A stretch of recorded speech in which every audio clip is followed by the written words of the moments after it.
Welcome back to the Catapult Effect podcast. I am your host, Katie Wrigley. In today's episode, I want to address a concern/question that I hear a lot of people wondering about before they start to do some deeper inner work, as we may refer to it. And that question is, what if I can't handle what I find? And the comment that goes with that is, I'm really afraid of what may be under there. So we're going to talk about that today in this episode. So stay tuned. That's coming right up.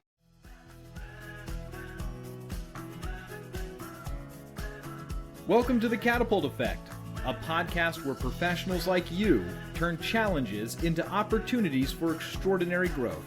If you're tired of struggling, feeling lost, and ready to catapult yourself into the best version of you, then you're in the right place. Here's your host, Katie Wrigley.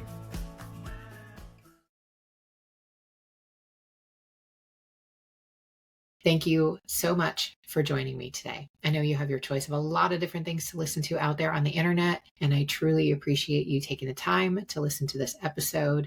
And I trust that this is going to help meet you where you are and help you move forward with what you are working on for your own life. So one of the most common fears/questions that comes up as people are doing this work or looking to do some more inner work and help to heal from traumas and other events that they've experienced in the past. And that fear is about what may be under the surface. What may be the things that are keeping them awake? They're afraid of what they may find out, and they're afraid that it may be something that they can't handle. And if that is you, I totally understand.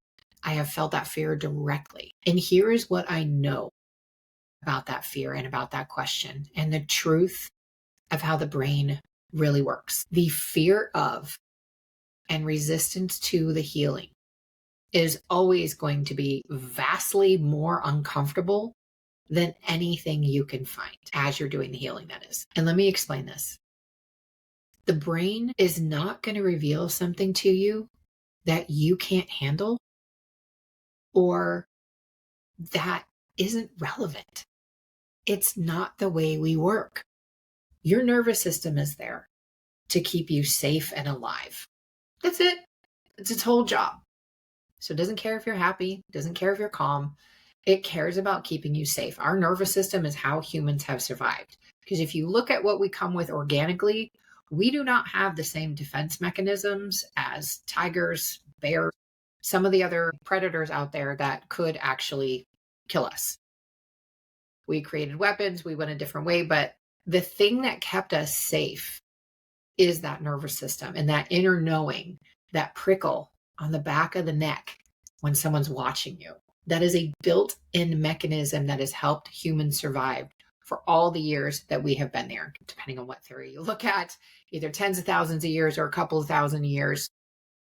Whatever it is, that is the piece that has helped us survive. It is not going to bring something to light that is going to make you crazy. When people get to a point where they are considering taking their life, or they actually do take their life, and it is an absolute tragedy, and it is heartbreaking whenever anyone gets to that point. And from the people I know, and I've actually known 7 people directly in my life who have died by suicide, and I've known many more indirectly through clients, through friends, other people who have unfortunately taken the same road. And when the brain gets to that point, you have pretty much convinced yourself that there is no way out if you're suffering except to end it. And when I also look at what those people were doing, none of them were really doing this deep work, or not very many of them, or they weren't going at a level deeper to really start to find things and heal. From some people that I've known really up close, there was a huge level of resistance to doing anything to help themselves, anything to empower themselves. They were stuck in victim mode for whatever reasons that they had. This is their journey. It's not up to me. I can offer help. I can offer support, but I can't impact someone's journey unless they are willing to help. But what I've seen as a common denominator, they aren't doing that deep work. It's not that they found out something from their past that drove them crazy. And now this isn't to say that someone from your past may give you information you're not ready to hear. That absolutely can happen. But what I'm talking about in this episode is what's happening in the mind, in the body, in the one individual being that you are. Your brain is not going to pull something out of the subconscious that you can't handle. So I want to give you a couple of, for instance, from my own life, and then also some things that I've seen in client sessions. Sometimes, I will be honest with you, this session can get intense, and it's not very frequent that this happens, but the session can get really intense. I'm watching the body and the nervous system do things that may start to feel like it's a little bit out of what I can actually do. And the thing that roots me and keeps me in that session, keeps me effective, is this is a truth of every human being. Whatever they are experiencing in that session, they are ready to experience. And sometimes I will reflect that back to them. So I noticed this first in my giant resistance, which I've talked about in other episodes. Denial was my go-to for the longest time. And I really noticed this increase in anxiety, especially when I was going into psychedelic ceremonies, such as 3-day ayahuasca ceremonies. And even to this day, there can be a little bit of resistance going into a cognitive movement session. And again, I'm going to lean back on the idea that there's nothing that's coming up in that session I'm not ready for. Doesn't mean I'm going to like it. And a lot of times I don't like it, but I'm ready to handle it. And it's just data. When you start to look at it in its truest form, it's just data. It's helping you get more information about what's making you the person that you are today. And that can include some behavior patterns that you aren't very proud of. And all of that's okay. It's data to allow you to decide, do I want to do things differently, or do I want to continue to do things the same? And it's always going to be your choice. The last time I did an ayahuasca ceremony was in 2023. And I have a vivid recollection of walking my neighborhood. And this was before Tangi was living with me full time. So I was just walking on my own. And I was just noticing the amount of anxiety that was coming up. And I was even questioning for myself, why in the world am I feeling this anxious? Like, at the time of that ceremony, I had actually already done 16 prior ayahuasca ceremonies. My brain and my body knew what to do. And once I started to do cognitive movement, those ceremonies, I was able to go way deeper, connect way more easily, and heal on such profoundly deep levels. I'm still doing a little bit of integration from my last ceremony, which was almost 2.5 years ago now. And I've also gone to cognitive movement as more of my regular ceremonial routine to get that deeper healing. Because for me, staying in the sober state of mind to do this, that's more beneficial to me. It doesn't mean that I may not get called back to the medicine. I just haven't. But the point of me sharing that, I remember that level of fear. And I took that fear into that ceremony. And I had also allowed someone to get in my head who was adding to that fear. And turns out it was a misunderstanding between the two of us. But what I took in there was that something bad was going to happen. And the big lesson for me in that ceremony that took me a while to integrate was learning to trust myself. And in that particular episode, ceremony, I did a 3-day ayahuasca. And then took a pause, and then did a 1-day self-facilitated ayahuasca. Took a pause, and then the last day I was there, I did a high-dose psilocybin ceremony. That psilocybin was not letting me go until I understood what I was there to learn. And it was only as the sun was coming up the next day, and I took my medicine before the sun went down the prior day. So that medicine was not letting me go until I learned the lesson. And the lesson was, I trust myself. I can trust myself. And it still took me over a year to integrate that. I do fully trust myself now. I really do. But oh my gosh, that was a really hard lesson for me to learn. And there was so much fear that came up for me in that ceremony, and I faced it. And the thing that I want you to hear in all of this is that I came out of it okay.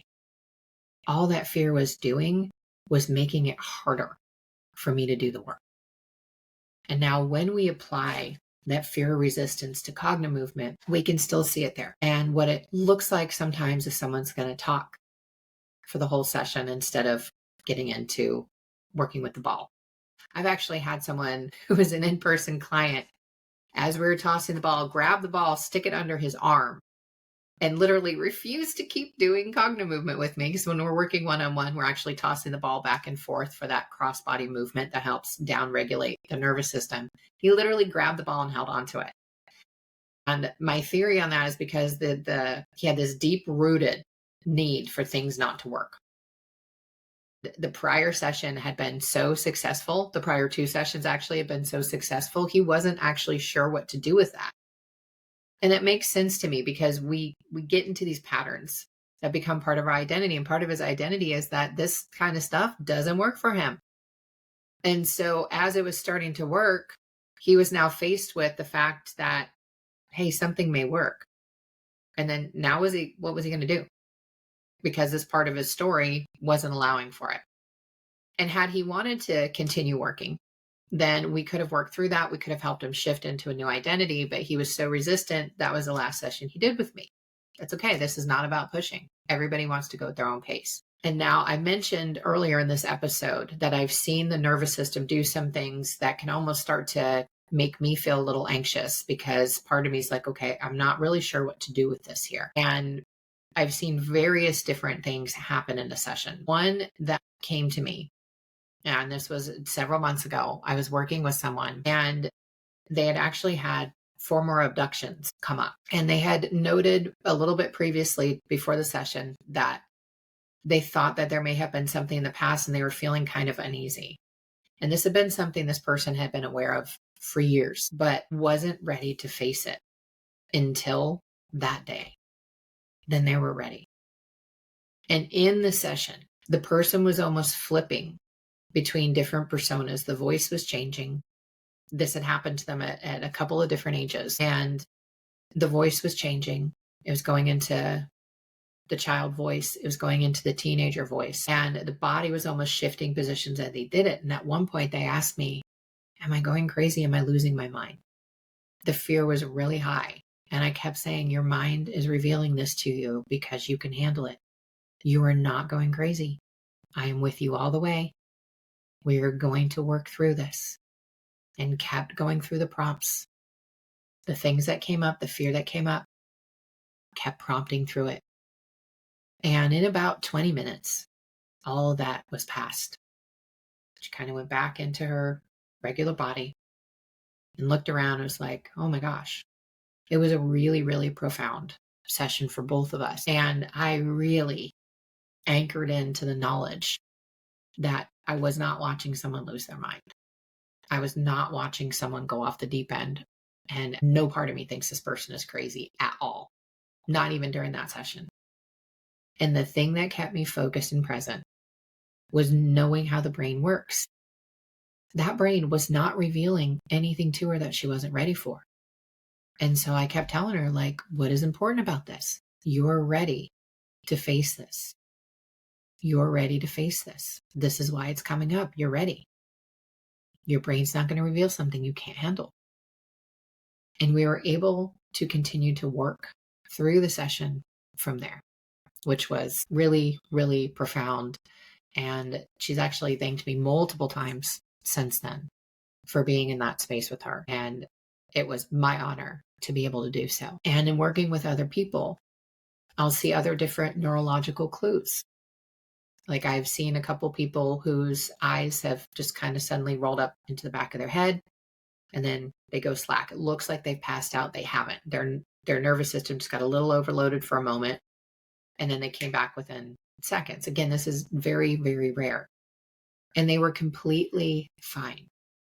They may have needed a little bit more rest, extra water, extra salt to help that nervous system continue to process, but they were learning things that they were ready to learn. That fear and resistance, those are the things that are creating suffering, not what you find out in a session, whether you're doing psychedelics, working with a therapist, doing EMDR, doing cognitive movement, whatever you are choosing to do for yourself, even yoga, doing somatic releasing, there's so many different healing modalities that are available for you out there. And whatever you are choosing to do, first of all, kudos for doing this.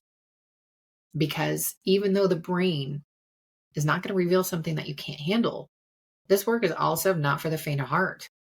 It may be a simple concept to be connecting into the body and helping the body give answers, whole mind body system, allowing the body to speak to us to help resolve different areas of our life, using the subconscious to be able to resolve different areas of our life. It's simple in its concept, but it's not always easy. I've had some really tough sessions, and I'm so glad that I've had them. You absolutely want to make sure that you're ready for this work. And in my life, I had to be disabled before I was ready for this work. And it's not like I jumped in with the full openness I have now. As I mentioned before, I had years of denial coming in, even as I got into cognitive movement, and less resistance now, and people who are going to call me on it, not let me stay in that resistance so long. But you want to make sure that you're ready for this work. And if you're not ready, that's okay. Understand that your body is going to be holding on to all of that stuff until you're ready to let it go. And so there may be consequences to you not being ready. And it is also very, very important that you are ready to embark on this journey. Don't force yourself to do it before you're ready. You can be uncomfortable. You can have some fear. That's normal. But when you're at the level of courage of saying, okay, I'm going to push through this fear and I'm going to do it, you're ready. It doesn't mean that it's going to be comfortable. You're probably going to be uncomfortable, especially going into your first session. It can be a little bit uncomfortable. And I've heard more often than not, I've been really nervous about the session. Like, I got it. And that's one of the beauties about cognitive movement is it's not going to push you. It meets you where you are. And we work with whatever is available. And the more willing you are to be in that state, to be willing to just focus on what you're noticing in the body and allow yourself to shift at whatever rate your body and mind want to shift, those are going to be some of the most powerful sessions that you can be in. That readiness is really important. Thank you for joining me today. I trust that this was helpful for you. And please understand the fear and the resistance, it is normal. And those are also the pieces, that resistance to helping yourself, that fear of what you may find. Those are keeping you from the deeper healing. And that deeper healing, that's what leads to that regulated nervous system. And that regulated nervous system is where you get to have everything that you've wanted in your life. Until next time, please be well. And thank you again for joining me. Thank you for joining us today. If you enjoyed this episode, please share it with a friend and leave a 5-star review, which helps grow the podcast and reach others just like you. While you're at it, connect with Katie on social media. You can find her on LinkedIn, TikTok, Facebook, and Instagram as @CoachKTDubs. That's CoachKTDubs. This has been the Catapult Effect with Katie Wrigley. Thanks for listening.